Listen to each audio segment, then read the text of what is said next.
So ಈಗ welcome back to my new video. ಸುಮ್ಮನೆ site ಮಾಡಿದೆ, ಇದೆಲ್ಲ ನನ್ನ ಫಸ್ಟ್ ವಿಡಿಯೋ. ಏನಂದ್ರೆ ಇವತ್ತು ನಾನು ನಮ್ಮ ದೋಸ್ತ ಇದು ಮಲ್ಲಿಂಗೇಶ್ವರ ಮಠಕ್ಕೆ ಹೊಂಟೀವಿ. ಈಗ ಮಲ್ಲಿಂಗೇಶ್ವರ ಮಠಕ್ಕೆ ನಾನು, ನಮ್ಮ ತಮ್ಮ, ನಮ್ಮ ದೋಸ್ತ. ಗೈಸ್ ನೋಡ್ರಿ ಈ ಕಡೆ ಅಟ್ಮಾಸ್ಫಿಯರ್ ಹೆಂಗೈತಿ ಅಂತ. ಅದು ಇಂಥ ಬಿಸಿಲಾಗ ಏನಂದ್ರೆ ಇದು ಮಲ್ಲಿಂಗೇಶ್ವರ ಮಠ ನಮ್ಮ ಹತ್ತಿಕಟ್ಟಿ ಗ್ರಾಮಕ್ಕೆ ಬಹಳ ಸಮೀಪ ಐತಿ. ಸೊ ಎಂಟರ್ ಆದ್ವಿ, ಈಗ ಮಲ್ಲಿಂಗೇಶ್ವರ ಮಠಕ್ಕೆ ಬಂದಿವಿ. ಅದು ಮೇಲ್ಗಡೆ ಹೋಗಿ ವ್ಯೂ ಹೆಂಗೈತೆ ಅಂತ ತೋರಿಸ್ತೀವಿ. So wait and watch. Guys almost all ಈ ಮಠಕ್ಕೆ ಯಾರೂ ವಿಸಿಟ್ ಕೊಟ್ಟಿರಲ್ಲ ಅನ್ಕೊಂತೀನಿ. ಈ ಮಠದ ಬಗ್ಗೆ ಜಾಸ್ತಿ ಜನರಿಗೆ ಯಾರಿಗೂ ಗೊತ್ತಿಲ್ಲ. ಇದು ಗದಗ್ ಡಿಸ್ಟಿಕ್ ಮತ್ತು ಮುಂಡ್ರಿಗಿ ತಾಲೂಕು ಮಹಾಲಿಂಗಪುರ ಅನ್ನೋ ಊರ ಹತ್ರ ಐತಿ. ಇದೆಲ್ಲ ಆದ್ಮೇಲೆ ಮಠದ ಗುರುಗಳ ಕಾಲಿಗೆ ಬಿದ್ದು ನಮಸ್ಕಾರ ಮಾಡಿ ಅವ್ರ ಕೊಠಡಿ ನೋಡ್ಕೊಂಡು ಮತ್ತು ನಾವು ಬಂದಿದ್ವಿ ಮಹಾಲಿಂಗೇಶ್ವರ ದೇವರನ್ನ ನೋಡಕ. ಸೊ ಇನ್ನೊಂದು ಮಿಸ್ಟೀರಿಯಸ್ ಏನಂತ ಅಂದ್ರೆ 2 ಗವಿ ಅದಾವ ಇಲ್ಲಿ. ಆ ಗವಿ ನೋಡಕಂತಂದು ಹೊಂಟಿವಿ. ಫಸ್ಟ್ ಗವಿ ಬಂದ್ಬಿಟ್ಟೆ ಇಲ್ಲೈತೆ ನೋಡ್ರಿ. ಇದು ಚಿಕ್ಕದಾಗಿ ಐತೆ, ಹಂಗಾಗಿ ಇದ್ರೊಳಗೆ ನಾವು ಹೋಗಕ್ಕ ಆಗಲ್ಲ. ಸೊ ಗಾಯ್ಸ್, ಇದು ಗವಿ ಬಗ್ಗೆ ಹೇಳಿದ್ವಿ ನಾವು ಮಲ್ಲಿಂಗೇಶ್ವರ ಮಠದ. ಸೊ ಅದು ಇಲ್ಲೈತೆ ನೋಡ್ರಿ ಗವಿ.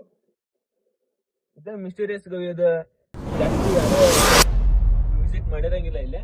ಬಟ್ ಗೈಸ್ ನಮ್ಮ ದೋಸ್ತ ಯಾರಿಗೂ ಎದುರ್ಲಾರ್ದ ನಾವು ಒಬ್ಬನ ಹೊಂಟನ್ರಿ ಒಳಗೆ. ನಮಗಂತೂ ಕೇರ ಮಾಡಾಕತ್ತಿಲ್ಲ, ನಾವು ಅವ್ನ ಹಿಂದಿಂದ ಹೊಂಟಿವಿ. ಸೊ ನೀವು ನೋಡ್ಬೋದು ದೂರ ಇಷ್ಟು ಬಂದೀವಿ ನಾವು. ಇನ್ನು ಮುಂದ್ಗಡೆ ಭಾಳ ದಾರಿ ಐತಿ ಗೈಸ್. ಈ ಗುಹೆ ಒಳಗೆ ನಾವು ಎಂಡ್ ತನಕ ಹೋದ್ರೆ ಅದರಲ್ಲಿ ಲಾಸ್ಟ್ಗೆ ನಮ್ಗೆ 3 ದಾರಿ ಸಿಕ್ತು. ಅದರಲ್ಲಿ ಒಂದು ದಾರಿ ಕಪ್ಪತ್ ಗುಡ್ಡಕ್ಕೆ ಸಂಬಂಧಪಟ್ಟೈತಿ. ಬಟ್ ಇನ್ನೂ 2 ದಾರಿ ಇದಕ್ಕೆ ಸಂಬಂಧಪಟ್ಟ ಗೊತ್ತಿಲ್ಲ. ನೀವು ನೋಡಾಕತ್ತೀರಿ, ನಾವು ಜಾಸ್ತಿ ಒಳಗೆ ಬಂದ್ವಿ ಗುಹೆ ಒಳಗೆ.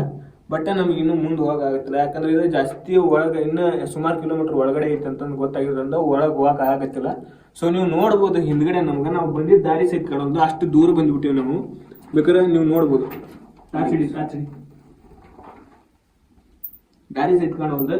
ಸೊ ನಾವೀಗ ವಾಪಸ್ ಹೋಗ್ತಿದ್ವಿ. ಬಟ್ ಪೂರ್ತಿ ವಿಡಿಯೋ ಮಾಡಕ್ಕೆ ಮಿಸ್ಟೀರಿಯಸ್ ಆಗಿರೋದ್ರಿಂದ ಅರ್ಧ ಬಂದಿವಿ. ಇನ್ನೂ ಸುಮಾರು ಕಿಲೋಮೀಟರ್ ಒಳಗಡೆ ಇರೋದ್ರಿಂದ ನಮ್ಗೆ ಹೋಗಕ್ಕೆ ಆಗತ್ತಿಲ್ಲ. ಬಟ್ ಇದ್ರ ಬಗ್ಗೆ ನಾ ಇನ್ನೂ ಒಂದು ವಿಡಿಯೋ ಮಾಡಿ ಹಾಕ್ತೀನಿ. ಈಗ ಇಲ್ಲಿಗೆ ಇದನ್ನ ವಿಡಿಯೋ ಎಂಡ್ ಮಾಡ್ತೀನಿ. ನಮಸ್ಕಾರ.